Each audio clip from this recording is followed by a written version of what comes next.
Hello and welcome to Climate Matters. I'm Lynn Shad, your host, and I'm really excited to say we're here today with Josh Wrigley. He is our Coastal Resilience Coordinator, and we want to talk with him today about how his job's going. So, welcome, Josh. Well, thank you very much for having me, Lynn. It's nice to be here. It's really nice to have you here, and I think a lot of people are very excited to have you here in town. That's great. Yeah.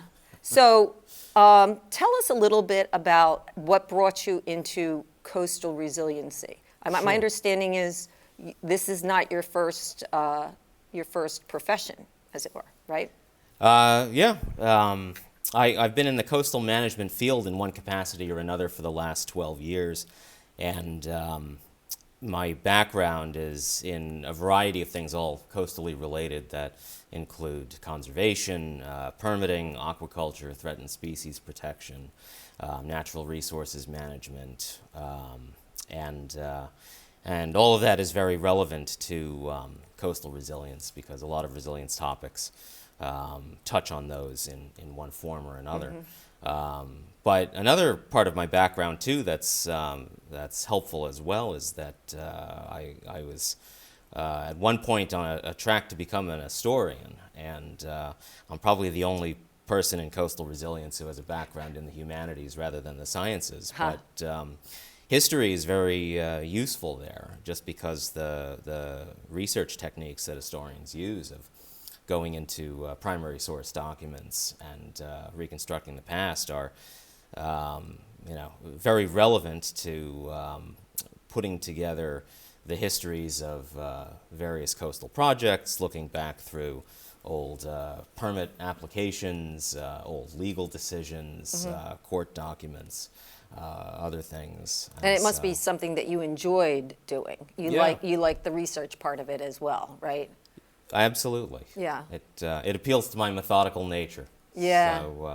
So yes, but those, I think those things between natural resources and my academic background kind of dovetail nicely, especially for something like this. So what was like the moment when you made the switch from one into the other? Like, was there something that sort of Well, really, it was kind of really spoke gradual to you? over time. It was it? Yeah. Okay. Yep.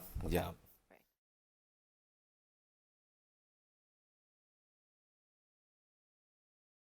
You're now in this position as the Coastal Resilience Coordinator for Falmouth. I would imagine you were given some objectives, especially this is you've now been through one full year, is that right? Not Not quite. quite, I started in May, so Okay. getting up on a year now that we're getting Okay. into spring. Started, that's right. Yeah. May of 2025. Okay. Yep. I know they got you quite busy when you first came on the job, was my understanding anyway. And so what are sort of your marching orders, your key objectives for the position? What is the town hoping to learn, benefit from with your assistance? Well, I hit the ground running, and there were a number of projects that were already ongoing when I arrived, and since then we've kicked off a few other things. But I think the big goal really is to increase the resilience of the entire Falmouth coast, and we're talking about a 68-mile coastline from East Falmouth down to Woods Hole, and then up to West Falmouth and North Falmouth. And Falmouth's unique that way because it has a coastline both on Buzzards Bay and on Vineyard Sound as well, and those are That two. seems like a tall order. It is. It's well, it makes things interesting. Yeah. This large area. I think the big overarching goal is to increase resilience coastwide, on a coastwide basis, but beneath that, there are a number of smaller goals that are more project related when it comes to individual efforts in different locations to either redo infrastructure or to provide sand nourishment or ecological restoration, various things. Yeah. I hope you'll maybe understand where this question is coming from, but it seems like the coastline is a moving object all the time, right? Absolutely. So how do you make it resilient when it's constantly moving, or are the things that make it resilient built into the fact that it's constantly moving? Yeah, Does that I make mean, sense? I think you're correct when you talk about it always being in motion. And I mean, you could think about the coast as being a big conveyor belt of sediment, in a longshore transport system, as sediment is moving in one direction or another. Resilience itself, I think it's helpful to think of that sometimes in terms of different regimes. And there's a model that can be useful to keep in mind of sort of a ball in a basin, where if as this ball is sort of being jounced around this one container, as long as it's not leaving that container and entering a new regime, crossing a threshold that it can't return from, then that's a resilient system. Okay. It's able to absorb shocks and disturbances, and still be able to function in a fundamental way. And the system is robbed of its resilience eventually if it crosses that threshold and then becomes something else. And that can happen, in both nature and in terms of our built world, our constructed world. But with the coast, it's a sort of very dynamic social and environmental system. Yeah. It seems to me as if all things equal, meaning we don't have the challenges of sea level rise and coastal erosion and everything, that our beaches would normally ebb and flow. There's a term called accretion. Right. Where, correct me if I'm wrong, sand comes up on the beach and it goes back into the water, like on a very regular basis. And each time it does that, there's a different amount that's left or a different amount that's pulled off, depending upon what's happening with the winds, what's happening with the ocean, which direction, where the tides are, that sort of thing. So that seems normal. And I feel as if people are obviously, for us living here on Cape Cod, we're surrounded by beaches and oceans and everything like that, and we think that what's happening now is normal, meaning the amount of beach loss that we seem to be finding. I will talk more specifically about, or we will be talking more specifically about Falmouth, but the beach loss that we've been seeing, is it normal? In other words, so in this period of time that we're living in, we have lost this amount of beach. Maybe 50 years from now, we're going to see that, let's say Surf Drive Beach now is going to have more sand on it, and that it all was perfectly normal, perfectly part of that literally ebb and flow of beaches and water, right? But it's not, right? I mean, it's been changed because of climate change, hasn't it? Well, it's normal, but it's also been affected by the things that people have done, both in terms of climate change, like you just mentioned, but then also in terms of how people have modified the coastline and in some cases disrupted sediment transport.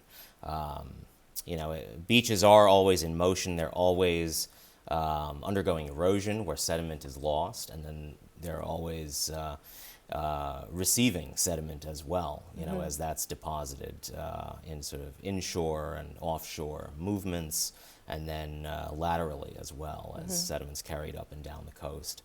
And that's in response to storms, wind, currents. But it can be disrupted, and sometimes when that happens, if you have a sediment source, for instance, like an eroding coastal bank that's supplying sediment into a system, and say there's a coastal engineering structure like a revetment or a seawall or something, then that could easily alter how that material is moving up and down the coast. So are revetments and seawalls good things? I wouldn't call them good. They exist in many areas, and I think there's for a long time been a perception that coastal engineering structures are solutions. But I think what characterizes them a little bit better is that they contribute to the transference of an issue. Sometimes Can you explain that a little bit more? the way they affect sediment transportation patterns can displace erosional issues Is that from measurable? one place to another. Like, can you measure what the change is when where there's a seawall or a Oh, jetty? absolutely. Oh, wow. I They're didn't know that. easily visible, both in the field and then also, as we have the luxury these days of a lot of high definition aerial imagery, you can see patterns of sand accretion and also of scouring as well, where you're losing elevation. Scouring, so meaning the beach, the dune is, so high and over time it gets lower? Is that what you mean by that? Or the slope of the beach changes? That could be either your coastal beach or your coastal dune elevation. Both could be impacted there. And yet, people will say that a seawall is protecting my house, or two jetties where it just so happens that's where the sand settles and they have a good beach there.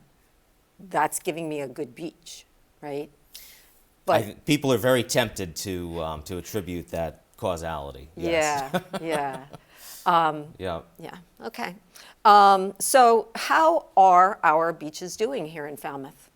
They're doing well. They're functioning as beaches do. As you were pointing out earlier, the beach environment is always in flux, and as we've just been talking about with the movement of sediment, with human changes to beach environments, with natural conditions, including the presence or absence of vegetation. All of these things will affect how beaches respond over time to different effects. But Falmouth has a number of beaches, and I think there are certainly erosion concerns in different areas. But one of the things that's unique about Falmouth's beaches is that they're all different areas, just in terms of the physical characteristics. You have barrier beaches. You have some beaches that are lying immediately seaward of very, very developed infrastructure that's used on a regular basis. You have some more natural barrier beach areas that have less infrastructure. And then all of the associated coastal resource areas that go along with beaches. But I think one of the challenges for Falmouth is that there are a lot of inlets and embayments that provide estuarine environments, and the movement of sediment can sometimes clog up these areas, and that requires just regular maintenance dredging to be able to remove some of that. And I often wondered about that, like whether, it obviously seems like it serves a purpose and it does good. Are we doing more dredging now because more sand is coming into our estuaries, or is it because we need more sand on our beaches? That's, I guess, one question. And a following question to that is, we keep putting sand on our beaches, but we have to keep putting sand Right. on our beaches. So are It's a we continuous really? process. Yeah, Yeah. I guess when I first started to get a little bit more knowledgeable about this, or before I was a little bit more knowledgeable, I thought, that's great. We can put, take the sand out of the estuaries, the inlets, and put it on the beaches, and then not realizing that within that season, or certainly within that year, a good portion of it, if not all of it, is gone, and you have to do it again. I didn't realize that it was this sort of continual maintenance that you have to do.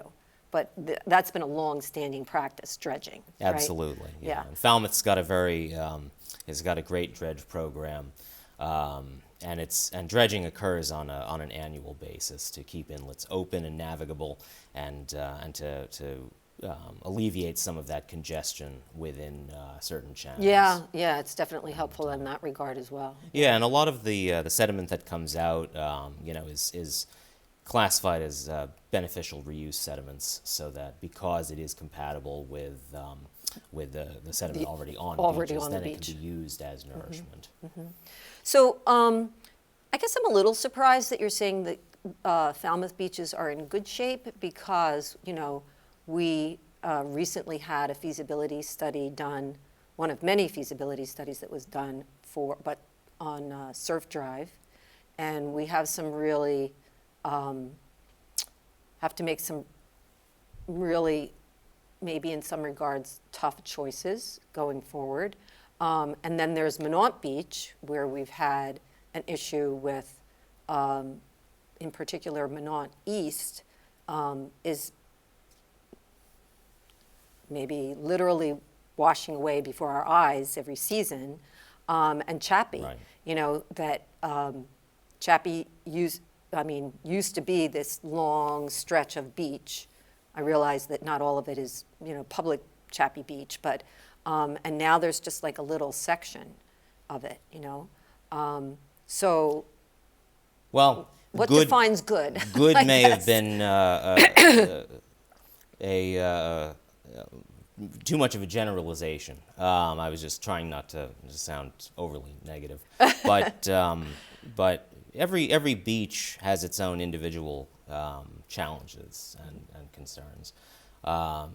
Surf Drive, for instance, that you referenced here, the Woods Hole Group produced a great feasibility study that was funded by Mass Coastal Zone Management last year, and Surf Drive is a 1.5 mile stretch of shorefront that consists of low elevation coastal dune and a roadway with utilities lying immediately landward.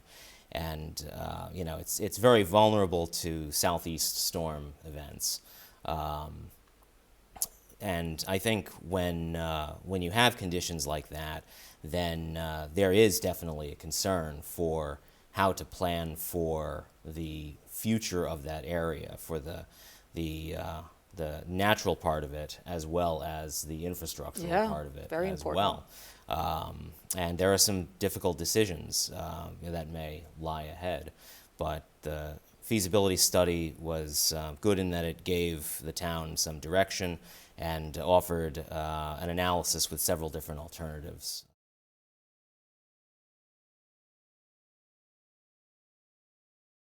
The town right now is looking at options for the targeted nourishment of some particularly vulnerable sections there.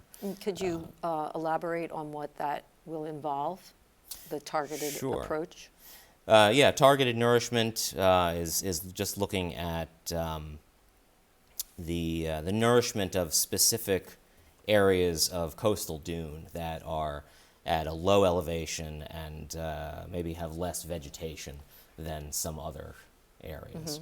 And that would make them a bit more susceptible to storm events, to wave overtopping, and to further erosion. So kind of like bring everything up to the same level. Like right now, the beach probably, kind of goes like this. Right. It would restore a dune profile that would have a higher elevation and continuity to it. And as we sort of referenced earlier on in our conversation, would that be something that has to be repeated?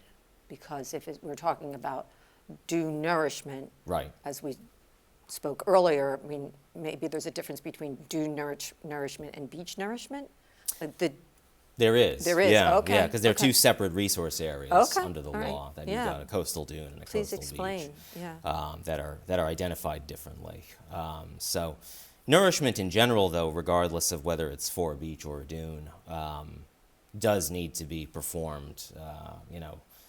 On a regular Again basis. and again, Yeah. because sediment just moves on a natural basis. Now there are certain techniques and allowances that sometimes can be made, with nourishment that may involve the use of other sized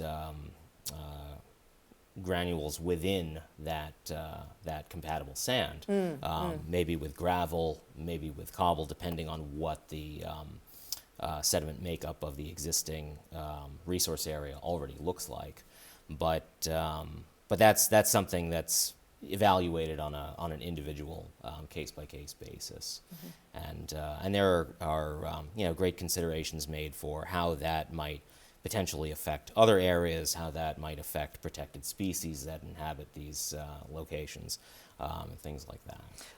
For Surf Drive, are there native species that we have to be mindful of with this? There are, yeah.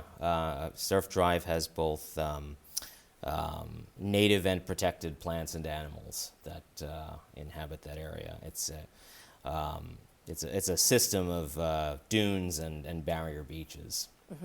So, for instance, there's piping plover and least tern colonies that will occupy that area and nest throughout the breeding season from roughly April through August.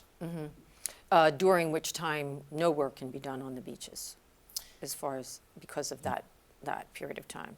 So, right. So they're protected under the not law. only is the work challenging enough just to be able to Right. put it down there, we only have a specific period of time, sort of a short window of time in which it can be done. Right. Sometimes that can be the case. Yeah. Certainly. I don't know whether, maybe it's too early to know what the extent of this project would be, but is it doable to be done in one season, or would it be done in, off season? Would it be done like, half of it would be done one year and another half the other year? The only reason why I asked that question is because the beaches keep moving, as we said. So if we Yep. put stuff down, and it's not everything that has to go down to resolve the issue, and we have to wait till the following year to, so to speak, go back and put the rest of it on, but some of that has already left. So it sort of compounds an issue, doesn't it, in terms of Sometimes materials. that can be the case. Yeah. I can't pin down a timeline right now because Yeah. it's in a very preliminary stage. Mm-hmm. But that would have to be taken into consideration. Yeah, well, definitely encouraging, though, that while there have been many studies that have been done, feasibility studies that have been done on the Falmouth beaches, that the town is now taking that next step to pick a plan and work towards that plan. I agree. Yeah. I don't want to put you on the spot, but what is the next step for implementing that plan? Like, are we in? Well, yeah. And feel free to, if you. Sure. if The you- next steps are to identify funding sources and then to work with coastal engineers to generate a design and then eventually produce final documents that can be used for the construction of that project. Is that like a window of a year? It can 2 vary. years? It can vary. Yeah. Yeah. As we have learned from the plans for putting in a new bridge over at Minot. Yes. Or let us also say the bridges here to the Cape that have been taking decades, really, to Sometimes sort of. those Those things take a while. the Yeah. timelines can stretch. They Yeah, can stretch. Yeah. certainly. On the subject of funding, I guess, two questions. One is, what would some of those funding sources look like? And the other would be, as we know, there have been pretty significant funding changes at the federal level for issues regarding whether you want to call it climate change or sustainability or whatever. And is that going? Well, it seems like that's going to make it harder. It's going to make it harder to find it. So, what are some of the options for potential funding? Yeah, I think that that you raise a good point in that as the political climate has shifted a little bit, there may be more of a focus, I guess, on state and municipal efforts to address some of these things. But I think in the state of Massachusetts, the Office of Energy and Environmental Affairs, has been It's robust, a isn't great, a great ally to a lot of communities as they are facing threats from climate change, and that comes both in terms of technical support, but also with grant funds that are available. I mean, one funding mechanism that Falmouth has used and was one of the first communities to become approved for is the Municipal Vulnerability and Preparedness Program. And that's a program that EEA rolled out to help communities address concerns and to assess vulnerabilities in a way that could then lead to proactive planning and action. And so Falmouth has applied to that program in the past and has received funds which have helped us a lot. And then Do you recall examples of where that funding has been used in the town? yeah, one was for the Coonamessett Bog Restoration Project that Betsy Nice. Gladfelter spearheaded. Nice. And then another was for wastewater evaluations for pump stations and resilience adaptations. And then the Office of Coastal Zone Management has also, been very active with grant programs that the town has turned to as well, including Coastal Resilience, and which I had mentioned for the Surf Drive study that was completed last year. So it's great that as the town is looking to address these issues having to do with coastal resilience, that we know we have a strong state partner that's also supporting these efforts, and and looking at climate change in very proactive ways too. Yeah, that's very encouraging. Yeah. We're lucky in that regard. It's a to great be in the resource state to that be able we're to in. rely on. Yeah. I can't help but think that even the state might have finite resources given all the I'm sure. requests that they have. Is there a time when we have to start thinking about excuse me, how we are to should we need to raise funds locally to, sort of like put our own little pot of money, if you will, aside for addressing adaptation mitigation measures? Yeah, I think that's a good thing to be thinking about. And I'm sure that as coastal resilience related projects are reviewed as potential capital improvements, that's something that will be at the forefront.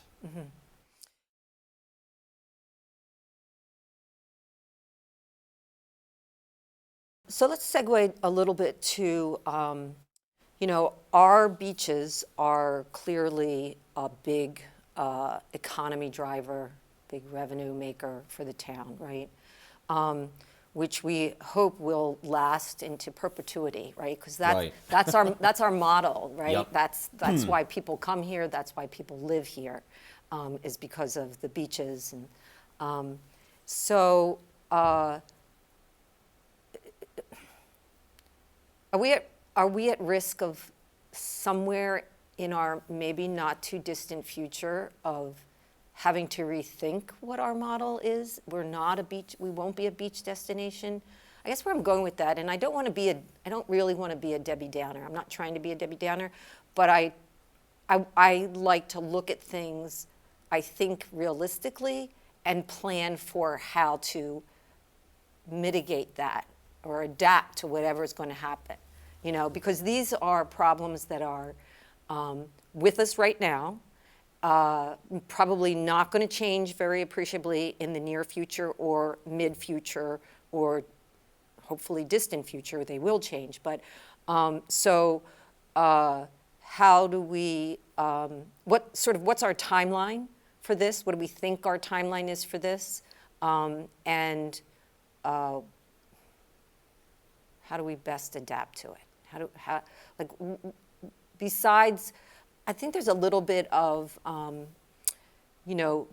obviously making the modifications to Surf Drive Beach are going to be great, and they're going to buy us time till we can come up with either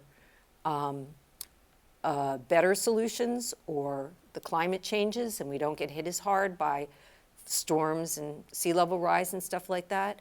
But we might need to think about things differently, go in a different direction. It's always good to have contingency plans. Yeah, I guess that's what we're talking about. Economies change. Falmouth's, beach revenue is wonderful, and beaches certainly draw a lot of people to this area to enjoy the ocean for boating, swimming, recreation, vacationing, fishing, and the valuation on ports and harbors and the marine economy. For a lot of Cape Cod towns is very high.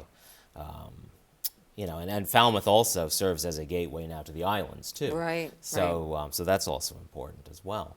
But I think one of the things, when thinking about, the importance of coastal resource areas in a holistic way is to take into account the resilience of natural areas that are contributing to this great value that we have, and that the stronger and more resilient our natural spaces are, then the stronger and more resilient we'll be as a community. And there are people in the field who are looking at nature-based solutions, which is what we're looking at as well, which is a matter of using natural methods to try to increase resilience and to increase biodiversity and the natural functioning of areas like salt marshes, which may be impaired from tidal restrictions and other human activities, so that those areas can then provide ecosystem services that help us out in innumerable ways. I mean, when you have healthy, functioning ecosystems in marshes, you have improved flood storage capacity. You've got marsh that is naturally building its own elevation over time. Healthy plant communities that are, aiding wave attenuation. There are so many benefits that come with having healthy ecosystems that it can't be understated. Yeah.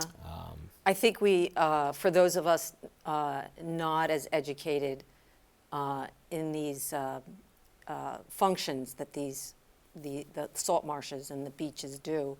We look at them as just beautiful and enjoy them, but they're working really hard to protect Right. they're working really hard to protect the infrastructure, and I don't mean just man-made infrastructure, but, you know, sort of keeping the land with us, if you will. Absolutely. They're working on our behalf. They certainly are, yeah.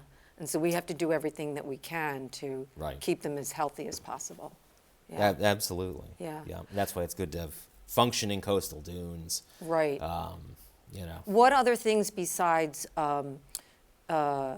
beach nourishment and dune nourishment is considered a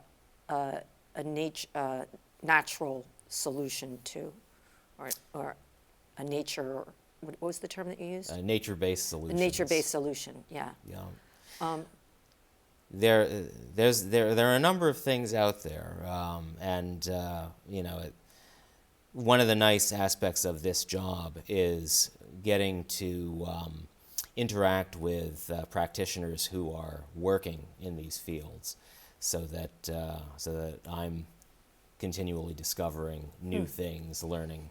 What new are some of techniques the latest new things that you've learned, Josh? You know, right now, we just applied for a Nature Conservancy Living Shorelines program that would provide technical support in investigating various nature-based solutions.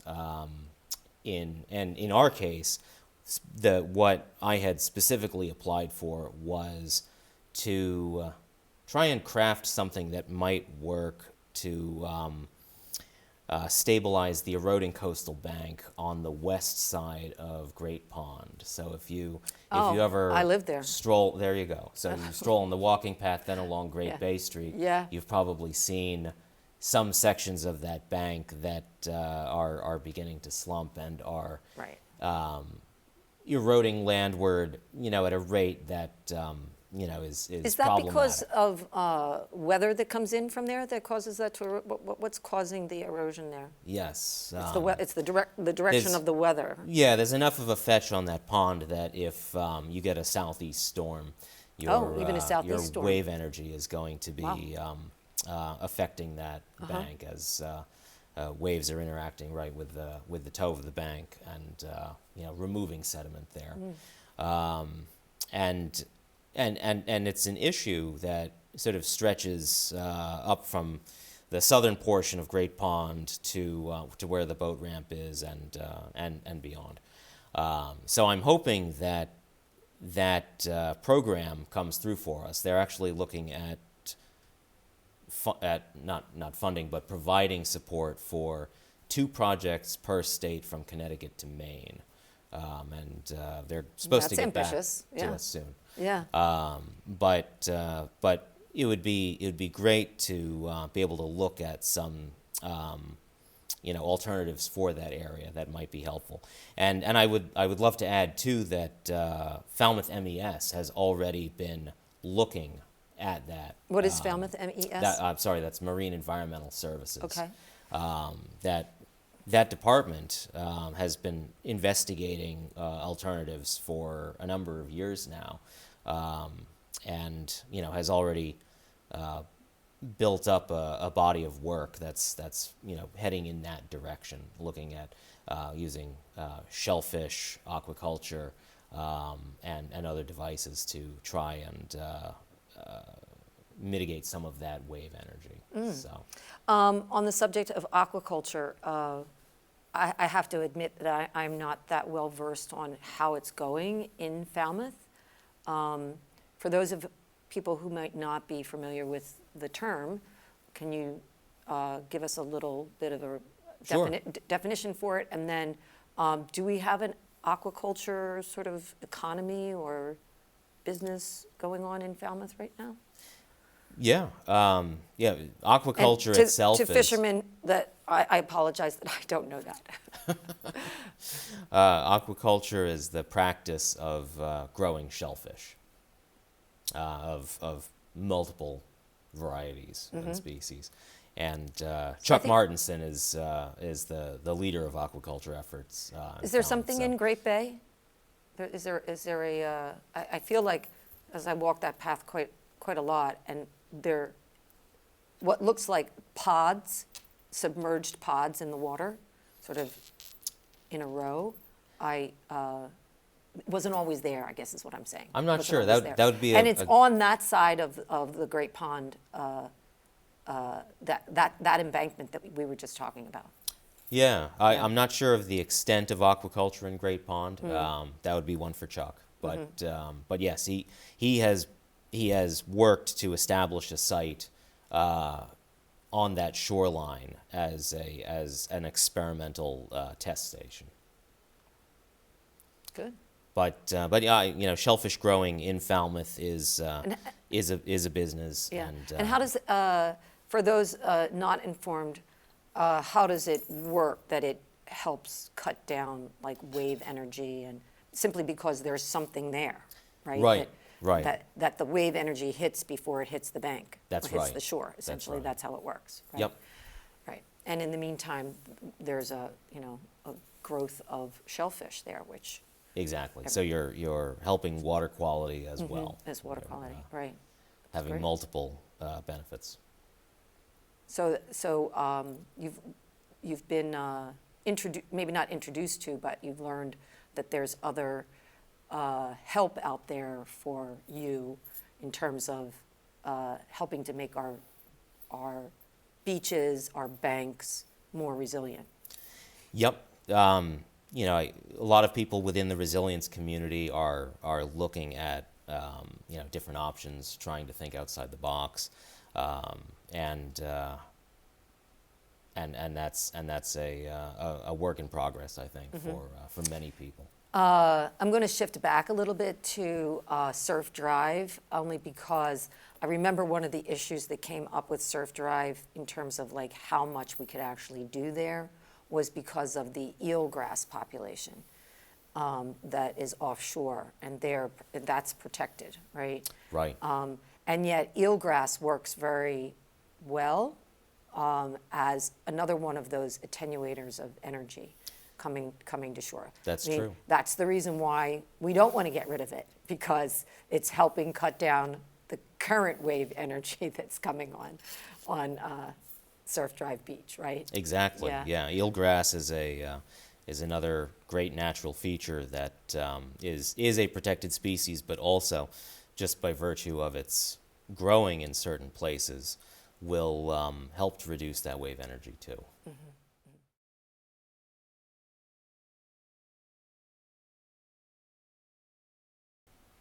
So in addition to all the good work that you're doing for our beaches, what are there other aspects to your position? Obviously, you're a coastal resilience manager, so it would clearly have a lot to do with our coastline, but are there other components to your work, Josh? Yeah, I mean, one thing that that comes to mind with coastal resilience is that it doesn't take place within a vacuum. Coastal resilience, which is fairly new, I think, in terms of coastal management practices, is really oriented towards working with different professionals, across a variety of fields, and part of the reason for that is that our coast is composed of many different things, of natural environments, of roadways, of utilities, residential homes, properties. There are a lot of factors that go into coastal resilience considerations. But as we work towards solutions, it's really helpful, it's critical and helpful to be working with other departments and other town and state officials as well, to be trying to reach these ends. And the reason I say that is because I had been working recently on a grant application for resilience improvements to the water mains in the Surf Drive area, which is something that has come out of and building upon a lot of prior work from the MVP program, from numerous studies, and from older assessments going back to, I think, 2003, that utilities are an important infrastructural asset that need to be at the forefront of the planning process. And so water is managed by the Falmouth Water Division under Public Works. And I was glad to be able to work with Matt Lannon, who's the water superintendent, to try and put this grant application together. So it really is a cooperative endeavor. And I think that's a really notable thing about coastal resilience that may not be true for other aspects of coastal management, but certainly is, in this particular field. So a big shout out to the Water Division for, All right. helping to lead that effort. And you said you did submit the grant? Yes. And yeah. do you know when you can expect to hear back on that? Sometime in the next couple of months, I'd have to look back and see what. Okay. When we think of coastal resilience and even climate change itself, we hear the terms mitigation and adaptation. And recently, I think we're also starting to hear the word relocation being added to the conversation. Can you speak to us about the difference between mitigation and adaptation and why relocation, because I think the term kind of speaks for itself, why that may be something that has to be brought into the conversation? Sure. All three are very, key words when it comes to coastal resource areas. So mitigation I usually associate with offsetting the loss of something, that if there's the loss of vegetation, for instance, then mitigation plantings could be required, depending on where you are. Meaning by doing that, you can get back to where you were. If you Yes, you sort of to fix offset that you fix a loss. problem Right.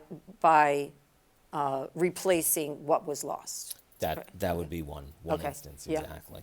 And then, adaptation and relocation are, two important aspects here within coastal resilience conversations where, the act of adapting to a changing coastal environment would reveal itself as, actions along the lines of elevating a structure so that it's up out of the flood zone, or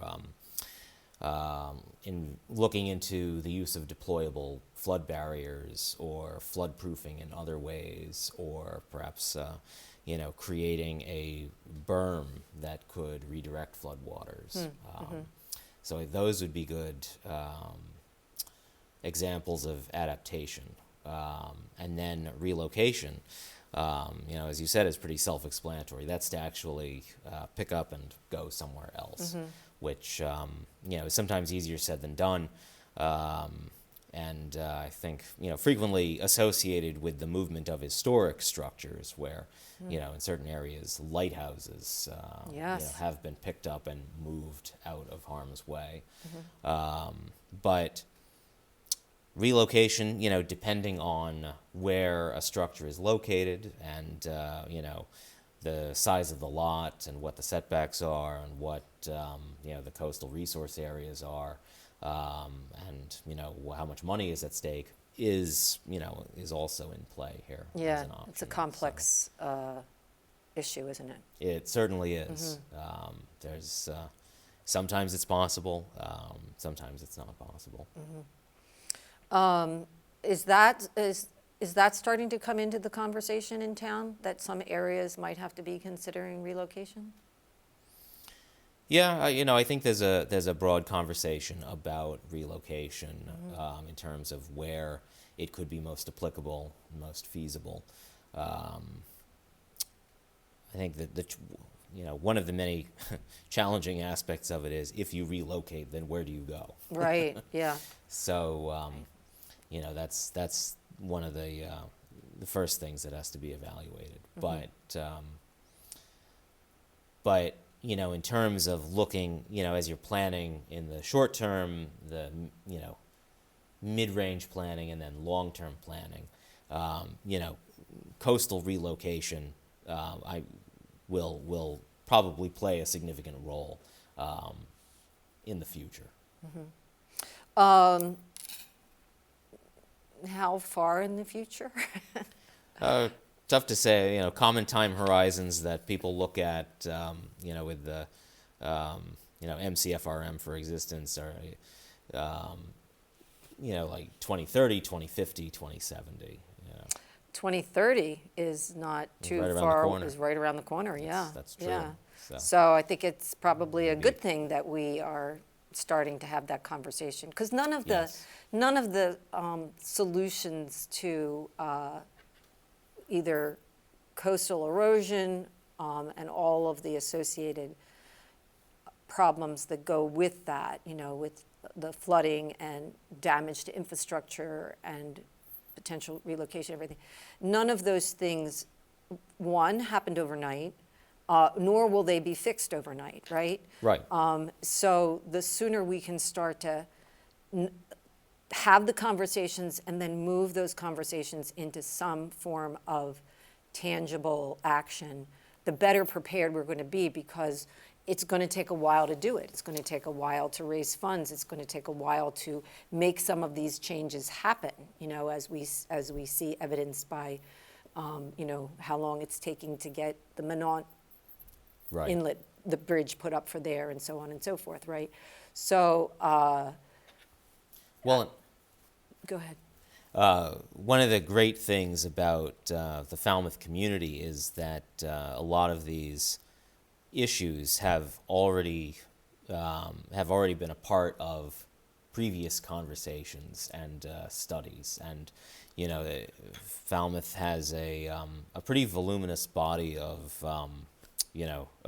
studies and assessments that goes back to the early 2000s, and so I think the good thing about that is that there is already a strong momentum, as we plan and look into the future, to be able to base these things on, and that it's not a new conversation here in Falmouth. Which is good. I'm really glad to hear you say that, and the reason is that I've heard at some of the various events that I've attended, where people, meaning town events, where there's been either talk about this topic or other important topics that the town needs to make some progress on, and people will say, we're really good at planning things, but we're not very good at executing things, and here's another plan.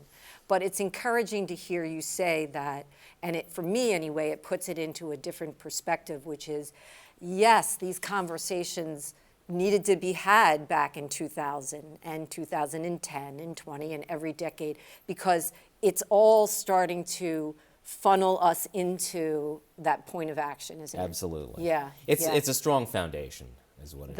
That's really good to hear, and I appreciate you informing me that way, because I'm going to look at this differently, and I hope others will look at it differently. I hope so. Yeah. I think we're very fortunate that way.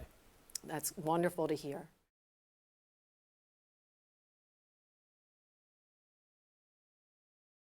Well, I think we've covered a lot of really good ground here.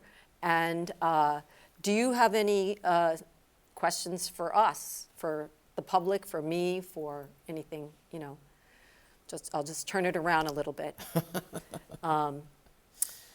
Well, I hope that the or comments, doesn't even have to be a question. Citizenry, Yeah. of the town continues to be as engaged and as committed to planning for the future as it has been in the past, because I think that's an incredible help there. Yeah. And and the questions are, in my mind at least, focused around, how to plan, for a lot of uncertainty, and to make the best of, sort of balancing natural and constructed communities, so that both can function and work to protect us. Yeah, well, we do So- exist. I mean, nature and the built community exist together. Right. Right? It's a very complex system. It's a very complex system, and it's one of the things that I've been giving my attention to lately is also sort of remembering that we human beings are part of nature. We're Right. not separate from nature, and so whatever we may do to other elements of nature, we do unto ourselves. We as human beings have the greatest capacity to affect change, whether it's positive or negative, And I Yeah. hope we all, see the value of affecting positive change. We have a lot of agency as a Yeah. species. Yeah. Certainly. We certainly do. So, And really proud of the town of Falmouth, too, for being proactive and engaged citizens, like you said. Yeah. I second that. Yeah, yeah.